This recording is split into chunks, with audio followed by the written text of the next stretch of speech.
So we've got some more 100-yard testing with my Browning T-Bolt, which I'm sure you're all very familiar with by now. And you may have noticed not that long ago, I did a 100-yard test using CCI subsonic ammo, bearing in mind that this rifle is zeroed at 50 metres using subsonics. And as you saw in the video, at 100 metres it was dropping by like, what, nearly a foot? So I thought it'd be an interesting test to try the same thing basically, but without altering the zero, with CCI Stingers, which are much higher velocity. So let's have a closer look at them. So you can see here on the left we've got some CCI Stingers, and on the right we've got some CCI Subsonics. And if you look at them carefully, very different cartridges. You can see that the CCI Stingers are quite a little bit longer. The case is quite a lot longer. With the bullet as well, it's actually not that different, to be honest. But you're talking in the subsonic a 40 grain lump of lead, and in the Stinger you're talking a 32 grain lump of lead. But as you can see, a much bigger case, so a lot more powder theoretically.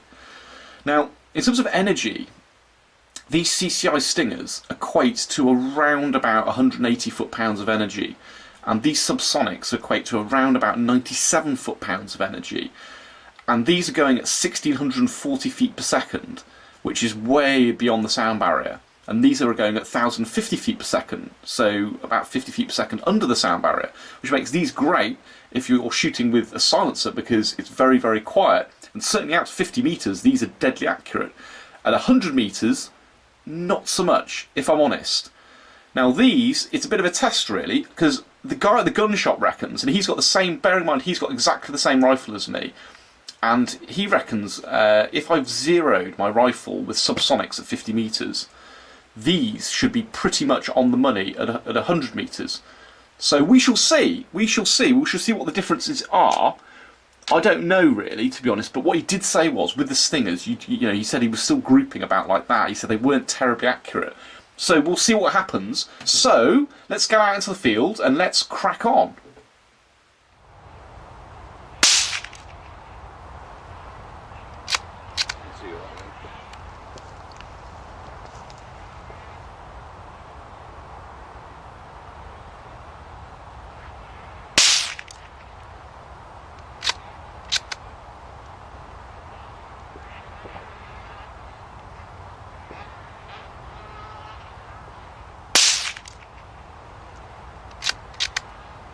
So that's quite interesting. It is shooting a little bit low, but not excessively. So I guess, I don't know, when I said before, when I was doing the 100-yard shooting with subs, I was suggesting shooting at the bottom of the cross, and obviously that wasn't enough, but I reckon, looking at that, that's probably about right. So yeah, if you look at my crosshairs, you see that sort of cross in the middle. I'm going to try putting the very bottom of the cross onto the bullseye. We'll see how we get on. Having said that, the grouping isn't fantastic, but we'll keep trying.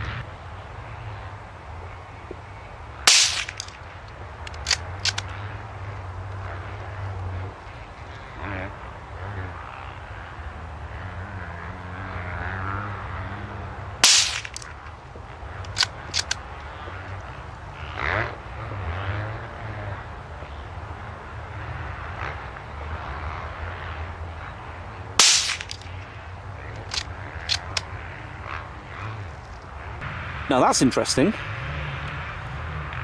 I've got that, obviously that one that I probably just pulled a little bit in the, well, I was just lucky towards the bullseye, but most of them are up here. And again, they've opened out quite a bit, so they're not grouping terribly well, but they're going high now. So I don't know, just like a touch of holdover. So yeah, I'll give it another go.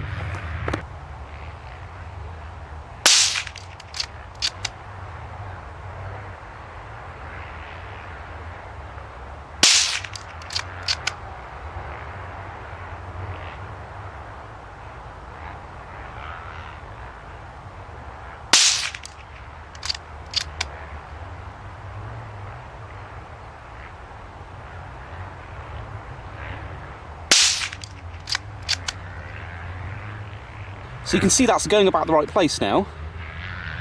Pretty much those ones there, well, like there-ish, 10 shots. So it's pretty much going in the right place, but it's not grouping terribly well. You can see I put that shoot and see disc in the middle just in case I hit it, to be honest, but yeah, not brilliant. So as you saw, that worked out at around about a 4-inch group once I kind of worked out where it was going. And the answer is, if you've got your rifle shot in for subsonic, well, certainly CCI subsonic rounds at 50 metres, if you put CCI Stingers in at 100 metres, you do need to give it some holdover, but I'm talking like a tiny amount. It's like, you know, if you give it, like, as you saw before, the bottom of that cross, it shoots way too high. So you need almost like halfway along the bottom of that cross. So it's like hardly any holdover. No, a lot, but just be mindful that you do need some. Yeah, so it's quite useful in that respect. But looking at the group, a 4-inch group at 100 yards, that isn't great, to be honest. I mean, certainly not for small game anyway, like rabbits and things. And it's strange because the guy in the shop, who actually has exactly the same rifle as me, said that was about the size of the groups he was getting with Stingers as well. I dare say if you had a really heavy target rifle with a light trigger, rather than a sort of hunting rifle like this where the rifle's really light and the trigger's really heavy, you know, you might do better with a target rifle. But generally speaking, I would say, yeah, get a 17 HMR or a 22 Magnum or a 243 if you're reaching out to those sorts of distances. So yeah, anyway, I hope you found that useful. Keep watching.